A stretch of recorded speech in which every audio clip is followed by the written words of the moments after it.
Hey Gaurav, for today's session, I wanted to talk to you about something new that I've been learning this week in the realm of behavioral psychology. It's specific to cognitive behavioral therapy, and it's something that I've been incorporating into my daily routine to manage stress. What you do is catching yourself having negative thoughts. You write down what these negative thoughts are, and then you put a cognitive distortion label onto that. There's 10 different ones. We can add some additional info there so people can see what that looks like.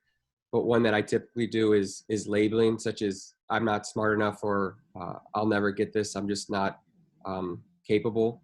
And then catch myself thinking that stuff. And then instead of letting those thoughts amplify in a negative feedback loop, have some kind of rational response, as if I'm talking to a friend, as if I'm talking right to you right now with a problem on your hands. I wouldn't be so hard on myself, but rather say, hey, you've done this before. Look at all the good stuff that you've accomplished in the past week alone. And sort of go through this conversation, this internal dialogue with yourself. And it's actually been really helpful. I do it for about 10 minutes in the morning and write it down in my notebook. And over the past week, I've felt the benefits already. Great. So, Alex, thanks for your thoughts there on how to be positive in thinking and remove negative thoughts from your mind. That's a great solution. I have one question, and if you could answer that question. Um, so my question is like, I understand if you are thinking on your own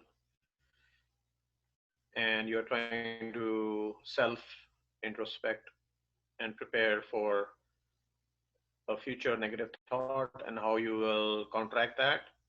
But what happens if you're not prepared, right? So let's say you are having a call with your office colleagues, and your colleague, who's your teammate, tried to show to your team that your colleague is doing a better job of building a dashboard, as an example, Hmm. than you. So how will you handle that in real time? Like, you were not prepared for it, it just came out of the blue, that situation, and your colleague is otherwise your best friend, or helps you out a lot, but it's just that competition which is driving him or her to um, basically do this to you. And you are in a group discussion, everyone else, maybe your boss is also there. It's like a conference of five people going on, as an example. How would you in real time handle something that came out of the blue? You don't want to hurt your colleague, you don't want to look bad in front of your team or your boss, and yet you want to convey the message to your colleague that, hey, you don't have to show me down to look better. There are other ways to um, show what your capabilities are. So how will you handle that? And it sounds like what you're describing is a emotionally charged moment.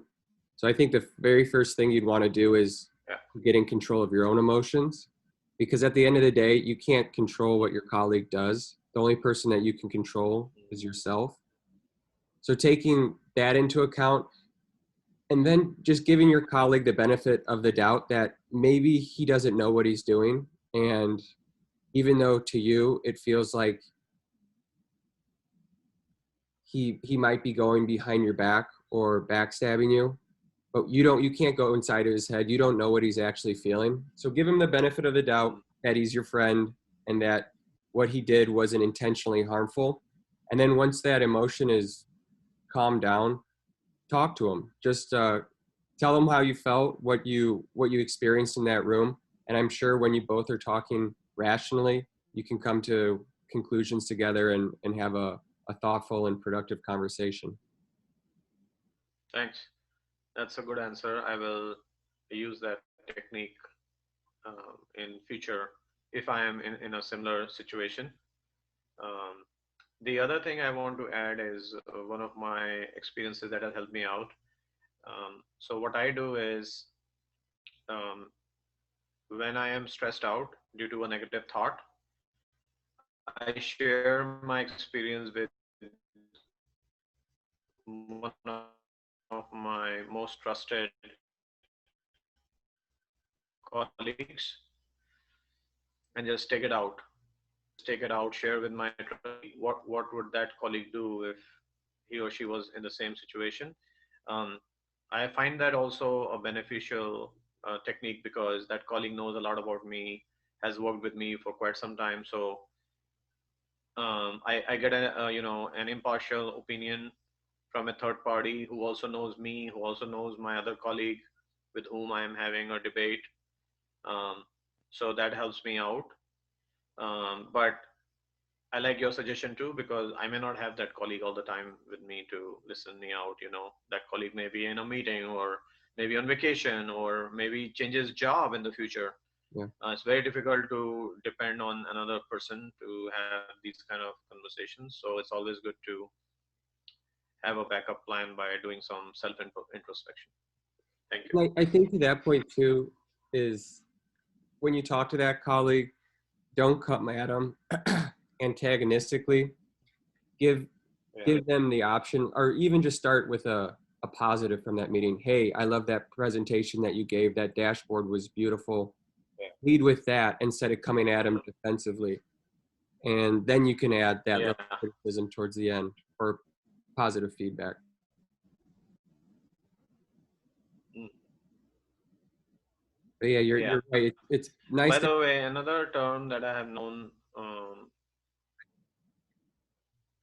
Go ahead. Oh, I was just gonna say it's nice to have a friend that you can bounce ideas off of, ventilate a bit. But you're right, they're not always there, and that's why some of this self-development work is so important. Yeah, and another word, by the way, I have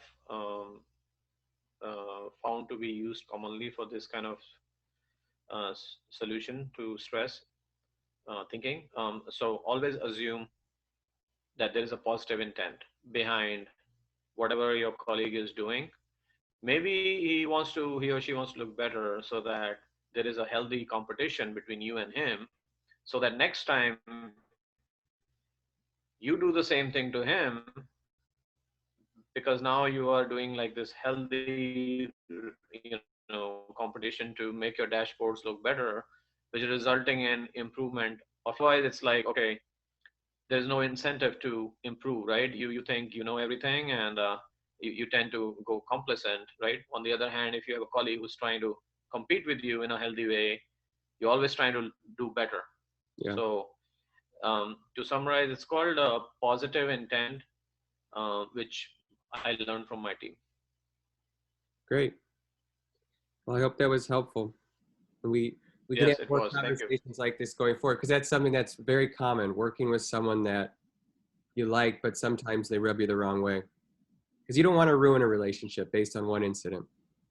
But you also don't want to let Yeah, things exactly. slide either. And if it becomes a reoccurring problem, so good to address it through communication. Sounds good. Thank you for your tips. Yeah, of course.